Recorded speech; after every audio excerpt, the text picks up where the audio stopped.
Siena, 1347. As the Black Death claims lives by the thousands, a 6-year-old girl gazes at the sky and sees Christ looking back at her. That gaze will change everything. The 14th century is a century of death.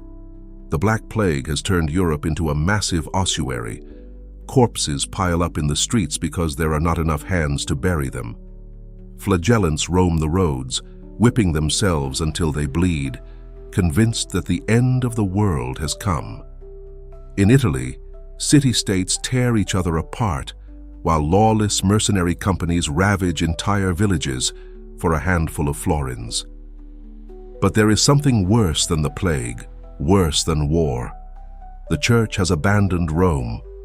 Since 1309, the popes have resided in Avignon, gilded prisoners of the French crown, while the eternal city crumbles into ruins.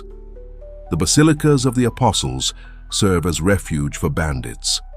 Cattle graze where Peter was crucified. The faithful look toward the heavens and ask, "Where is God? Has he abandoned his people?" In this world without hope, in the dyer's quarter of Siena, where the air smells of wet wool and acidic dyes, a girl grows up who will never learn to read or write. A girl who nonetheless will write some of the most luminous pages in the history of the Church.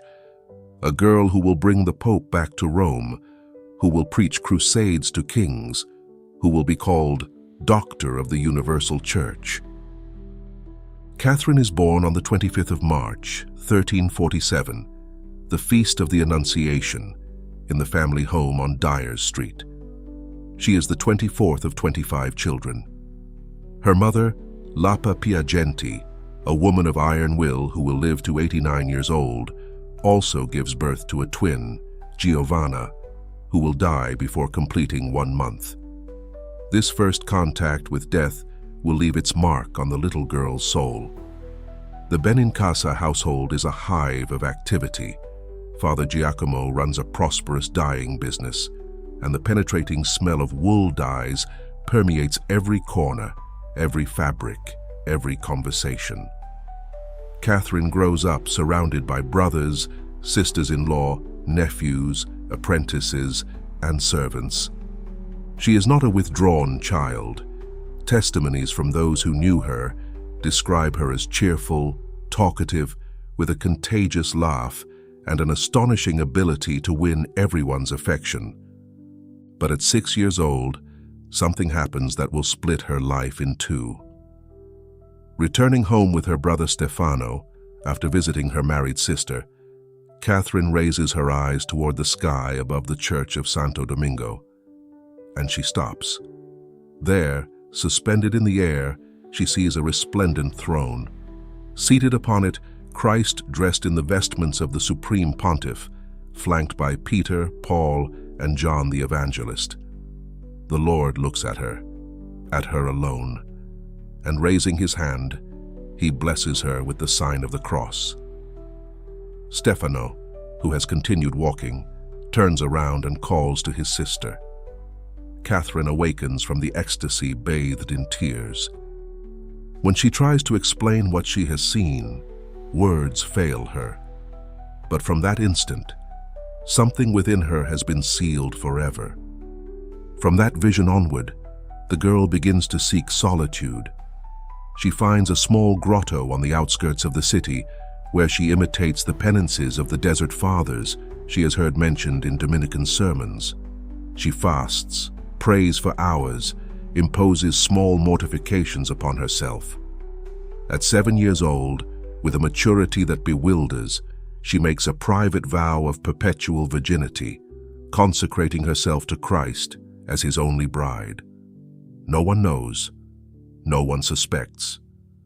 To her family, she remains simply Catherine, the lively daughter who brightens the house with her presence. But in the secret of her heart, she no longer belongs to the world.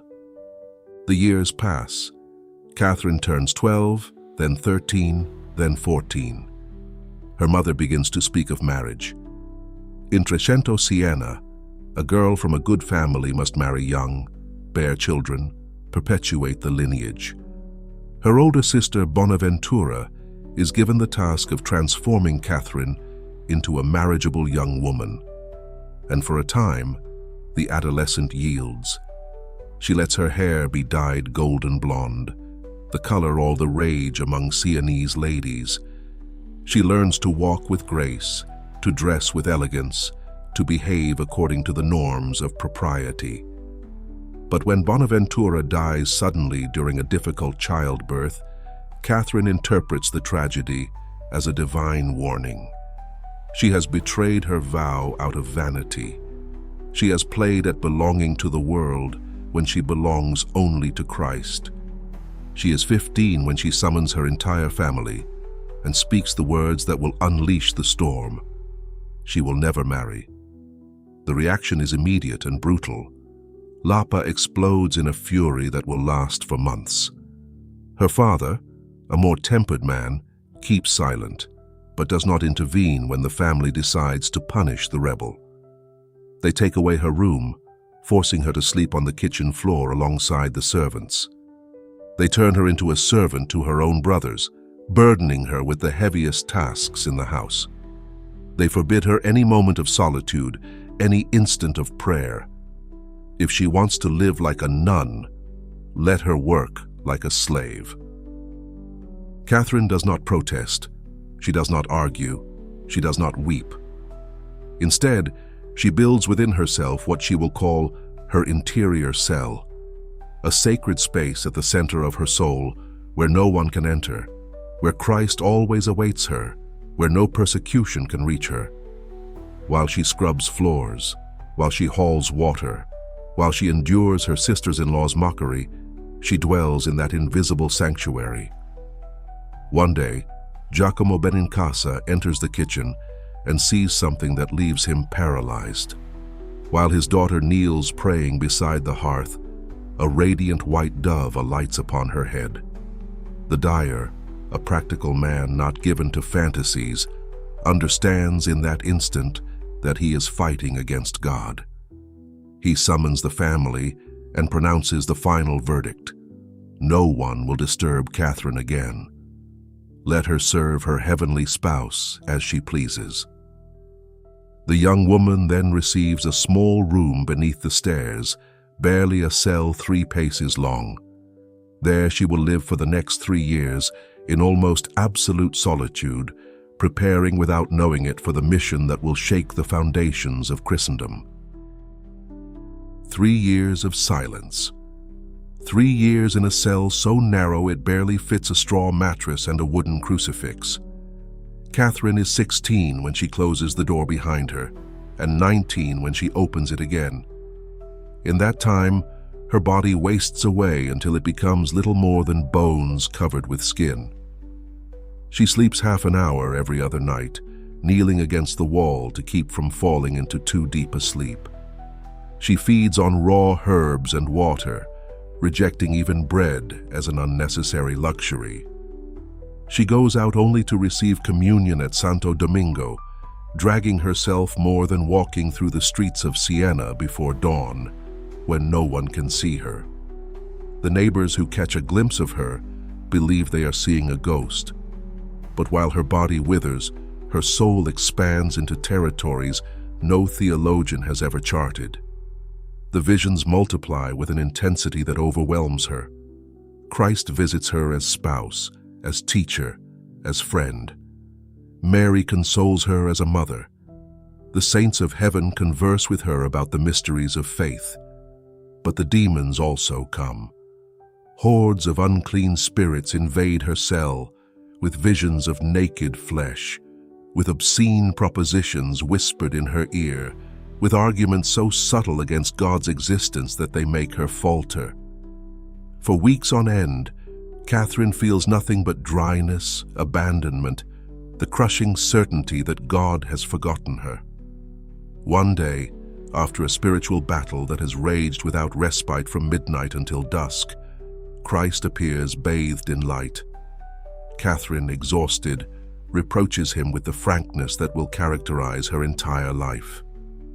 "Lord, where were you while the demons were tearing me apart?" Christ's answer will remain engraved in her heart forever. I was in the midst of your heart. Do you think you would have endured without me? This revelation transforms her understanding of suffering. God does not abandon us in trial. He inhabits the trial itself.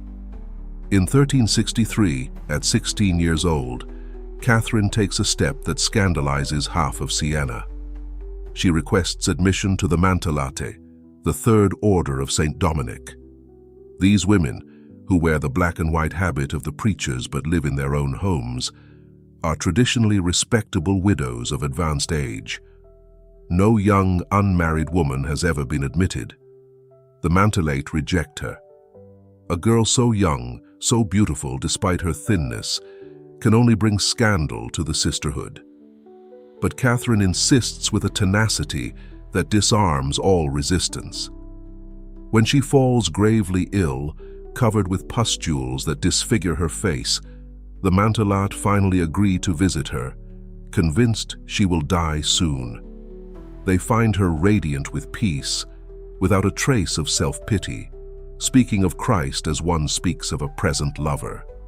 Impressed despite themselves, they accept her into the order. Catherine heals miraculously a few days later. The pustules disappear without leaving a scar.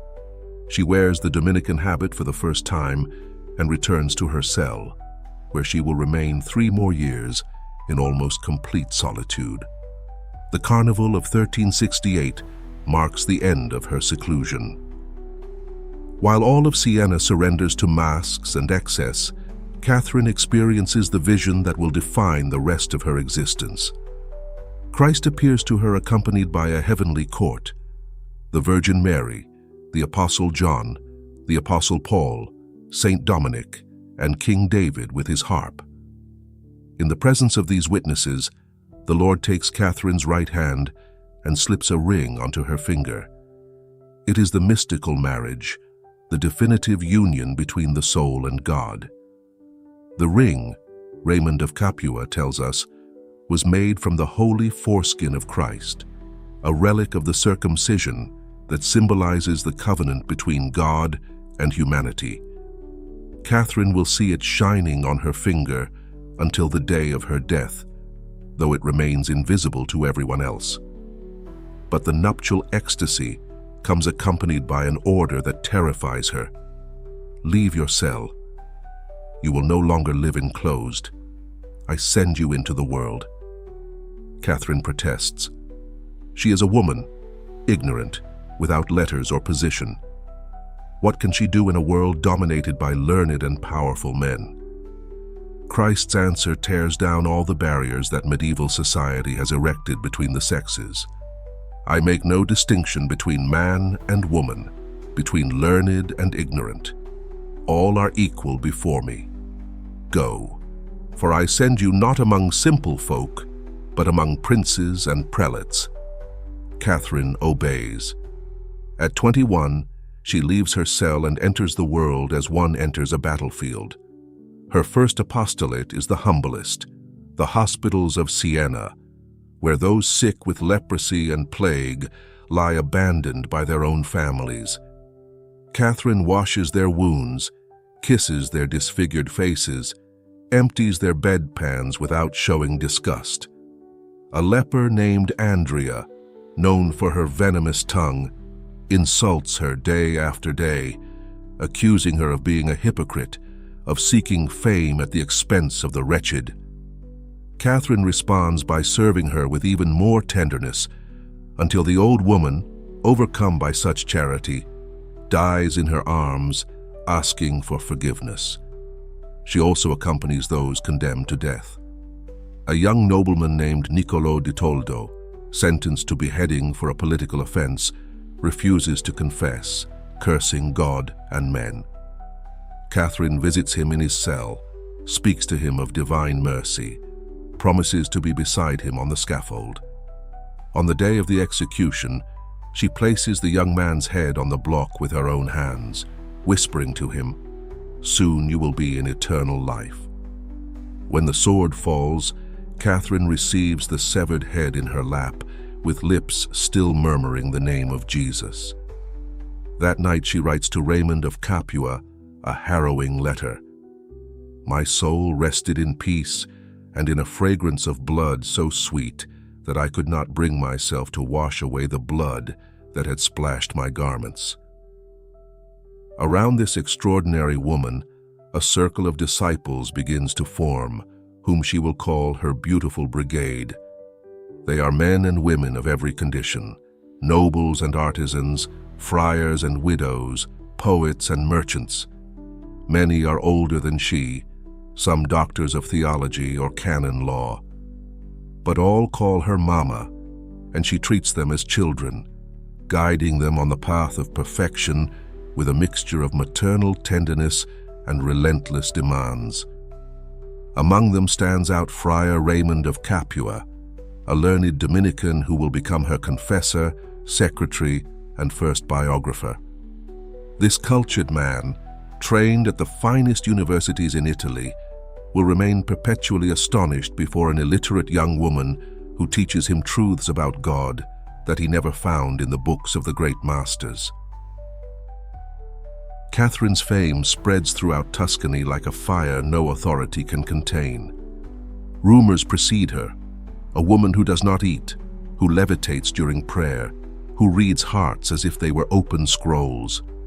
To some she is a saint, to others a dangerous hysteric, or, worse still, a heretic disguised as a holy woman.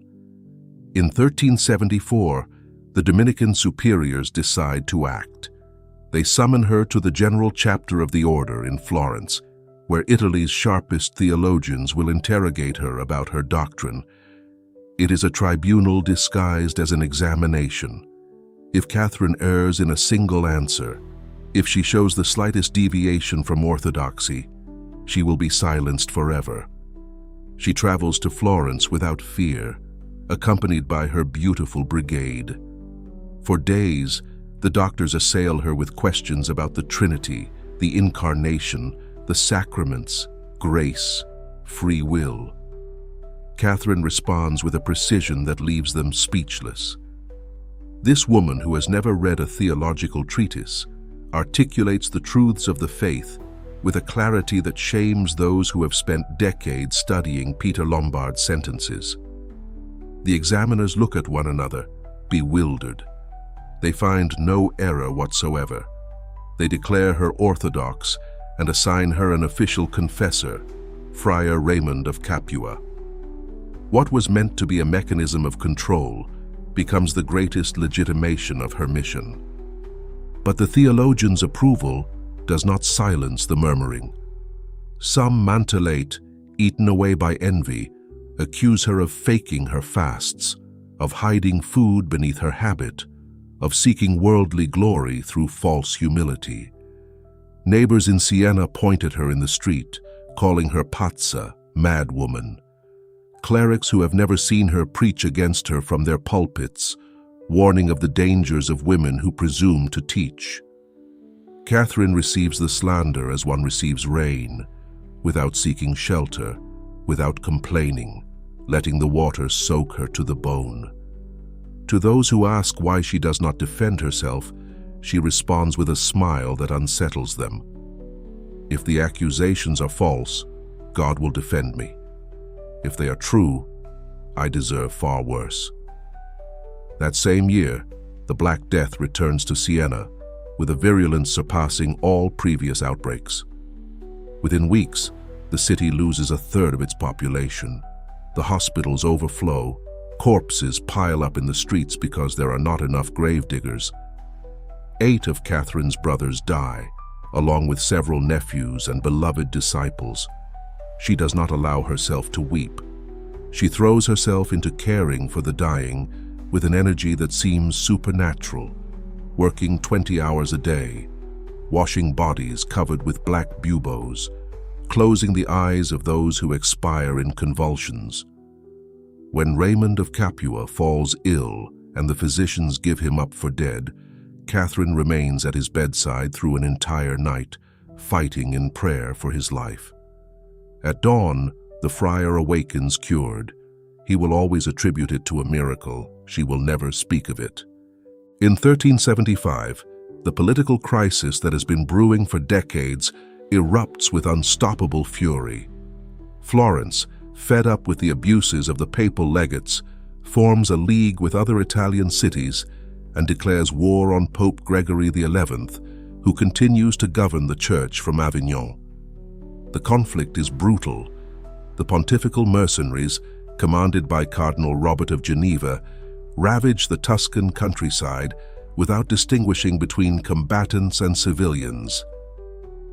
In February 1377, these soldiers of Christ perpetrate the massacre of Siena. For 3 days, 4,000 men, women, and children are put to the sword while seeking refuge in the churches. The scandal shakes all of Christendom. How can the Vicar of Christ order such atrocities? Catherine writes to the Pope with words no cardinal would dare pronounce. Holy Father, justice without mercy is unjust cruelty. Act as a father, not as an executioner. You have been placed to shepherd sheep, not to slaughter them. But Catherine does not limit herself to writing letters. In 1376, Florence sends her to Avignon as an ambassador to negotiate peace.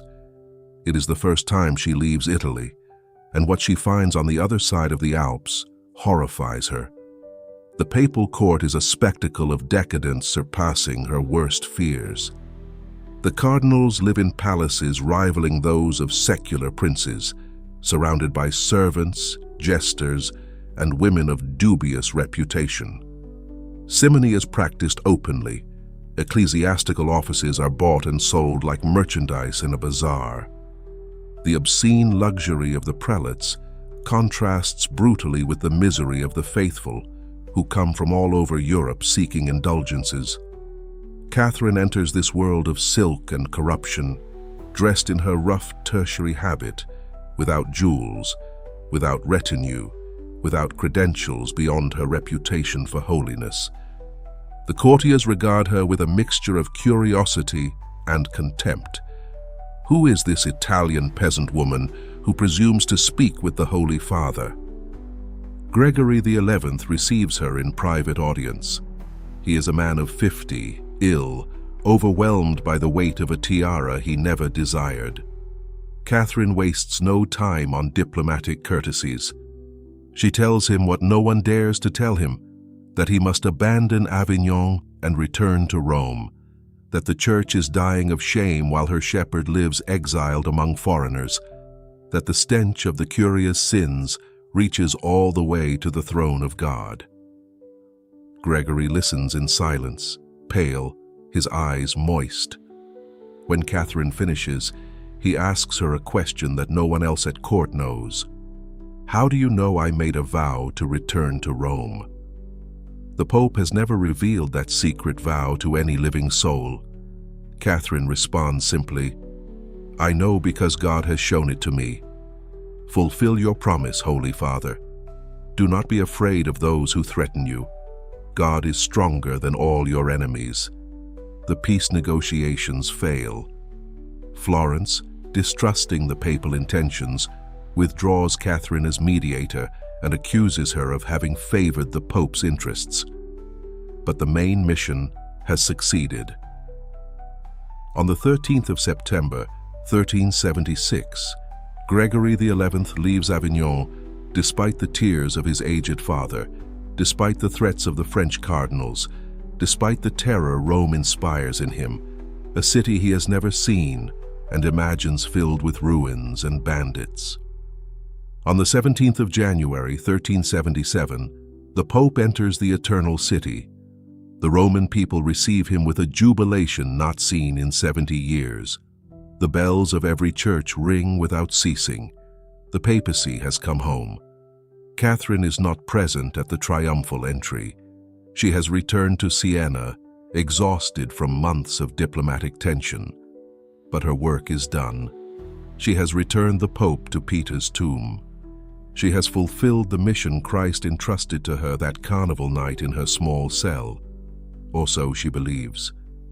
Because the true test has not yet begun. The death of Gregory XI in March 1378 unleashes a storm no one had foreseen. The conclave gathers in Rome under unbearable pressure. Enraged mobs surround the Vatican, demanding an Italian pope, threatening to tear the cardinals apart if they elect another Frenchman.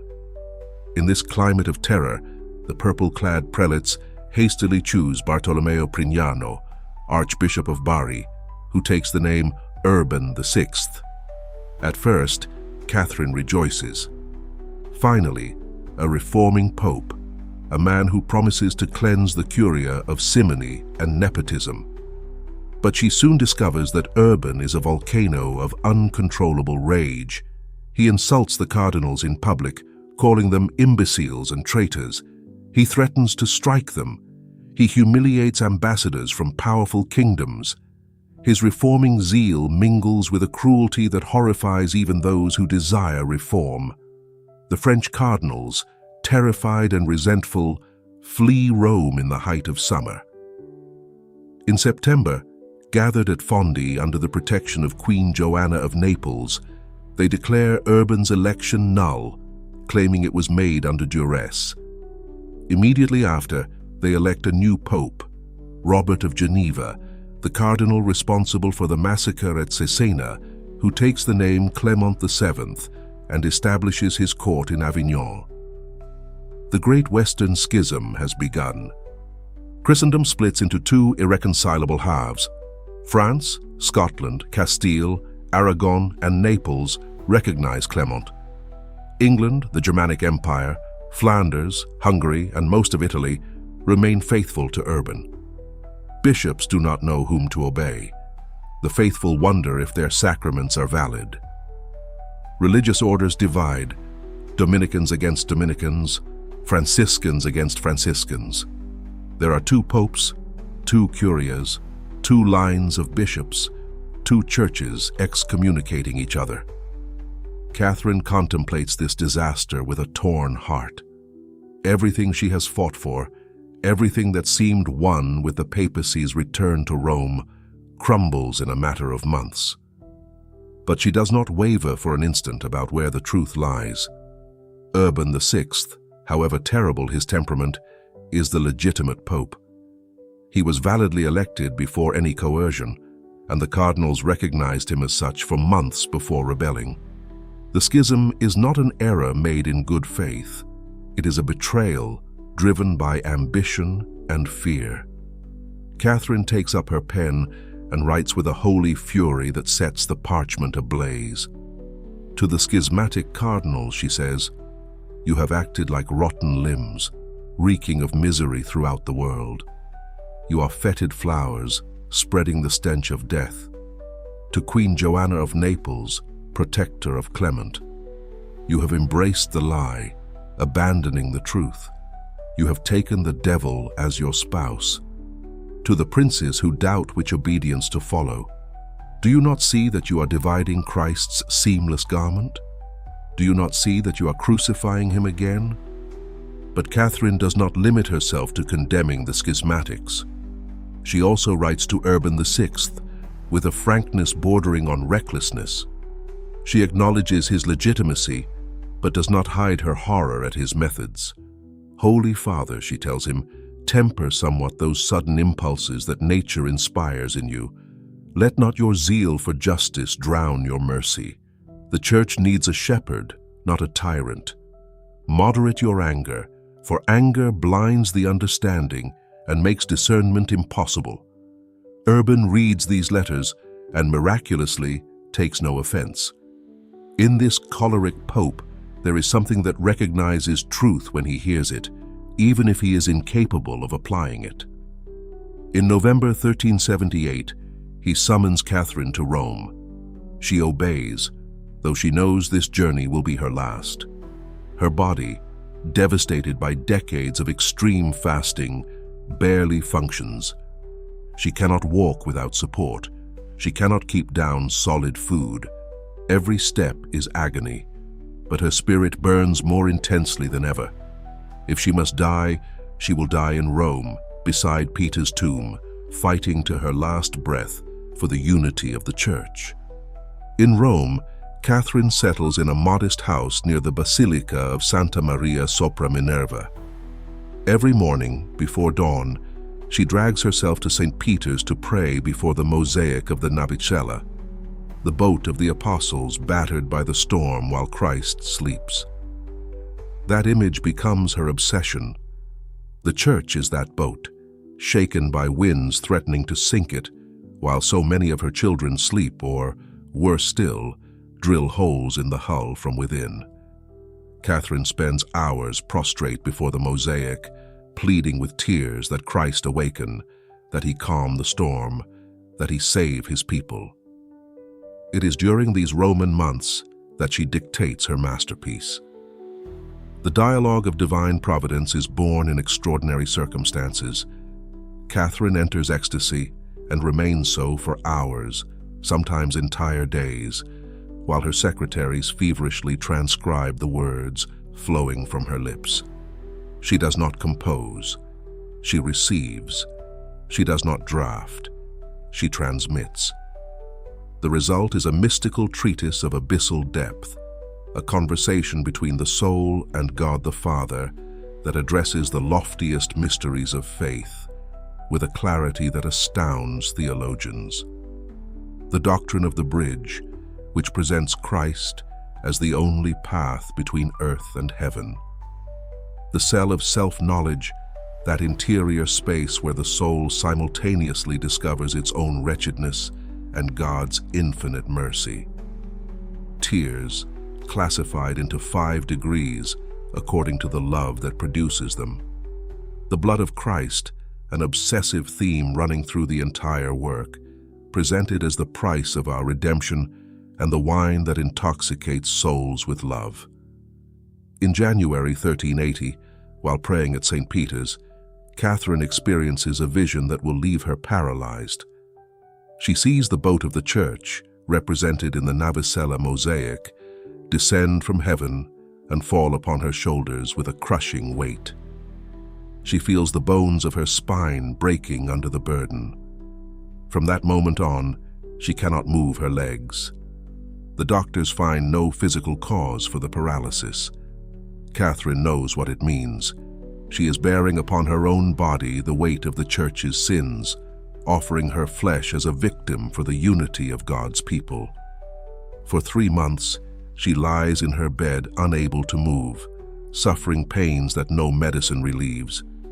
But she continues dictating letters, continues receiving visitors, continues praying without rest. Her disciples surround her, weeping, begging her to eat something, to rest, to allow herself to live. She comforts them as a mother comforts her small children. Do not weep for me, but for the Church. I am going to my bridegroom, but you remain on the battlefield. Be brave, never abandon the truth. The final weeks are a Calvary that mirrors Christ's own. Catherine alternates between ecstasies of indescribable joy and abysses of desolation where God seems to have abandoned her completely. Demons torment her with horrifying visions, with temptations to despair, with the certainty that her entire life has been a lie. Then Christ appears, takes her in his arms, shows her the wounds in his hands and feet, reminds her that love is stronger than death. On the morning of April 29th, 1380, the Sunday before the Ascension, Catherine asks to be carried to St. Peter's one last time. It is impossible. She cannot move. She can barely breathe. Then she asks them to bring her an image of the Navicella. She contemplates it for hours, murmuring inaudible prayers. Around noon, her face lights up with a smile of absolute peace. "Blood," she whispers. "Blood, blood." These are her last words. She is 33 years old, the same age as Christ when he died on the cross. Her body, consumed to the extreme, weighs less than a child's. But her soul, finally freed from its prison of flesh, flies toward the bridegroom who has awaited her since that childhood vision above the rooftops of Siena. News of her death spreads through Rome like a lament echoing down every street, every plaza, every church. The poor she fed, the sick she nursed, the condemned she accompanied to the scaffold, all flocked to Santa Maria sopra Minerva to gaze one last time upon the face of their mama. Her tiny body, nearly transparent from such wasting, lies dressed in the Dominican habit she loved more than all the silks in the world. Romans kiss her hands, touch her feet, tear fragments from her veil as relics. They have to bar the church doors to prevent the crowd from tearing the corpse apart out of devotion. Urban VI, the terrible pope whose temperament she tried without success to moderate, orders her buried with full honors beneath the high altar of Minerva. But Siena claims its daughter.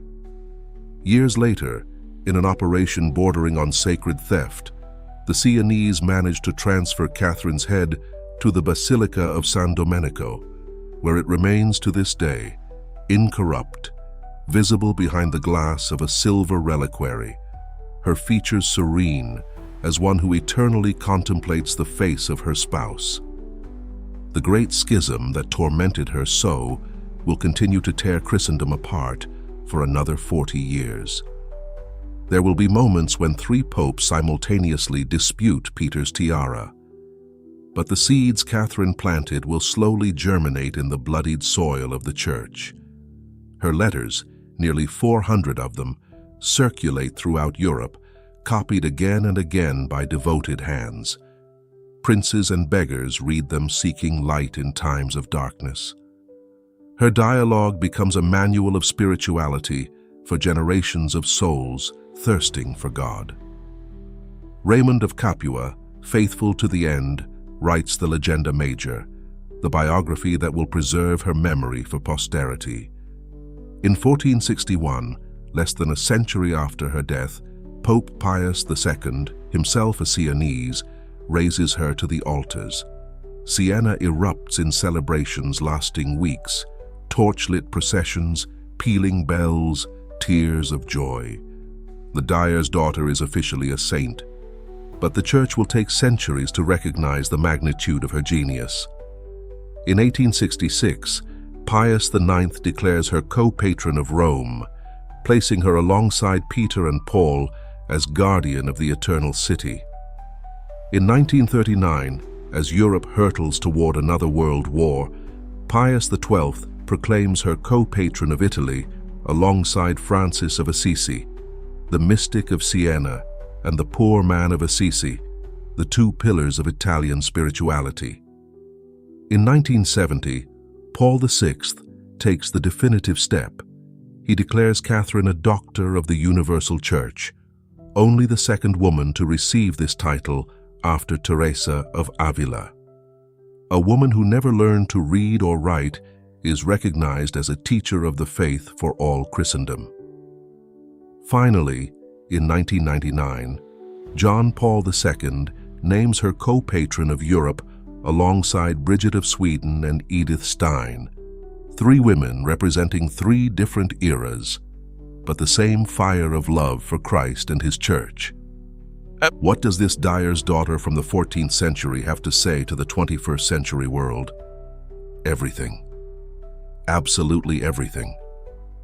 Because Catherine embodies the paradox our age desperately needs to understand, that the deepest contemplation leads to the most effective action, that true humility generates a boldness pride can never achieve, that love for the Church demands telling her truths she would rather not hear.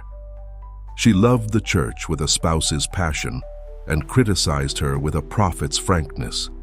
She obeyed the Pope and called him a coward when he acted with cowardice. She lived in the world without belonging to the world. She acted in history without losing sight of eternity. Her central message remains intact across the centuries. Know yourself in order to know God, for in the abyss of your wretchedness, you will discover the greater abyss of His mercy. The blood of Christ washes everything, redeems everything, transforms everything. The Church needs reform, but reform always begins in the heart of each Christian. "Be who you must be," she wrote to a wavering disciple, "and you will set the world on fire." Catherine was who she was meant to be, and the fire she kindled in that small cell in Siena still burns, lighting the way for all who seek God amid the darkness. Thus ends the story of Catherine Benincasa, the dyer's daughter who dared to challenge the established order not out of rebellion, but out of love.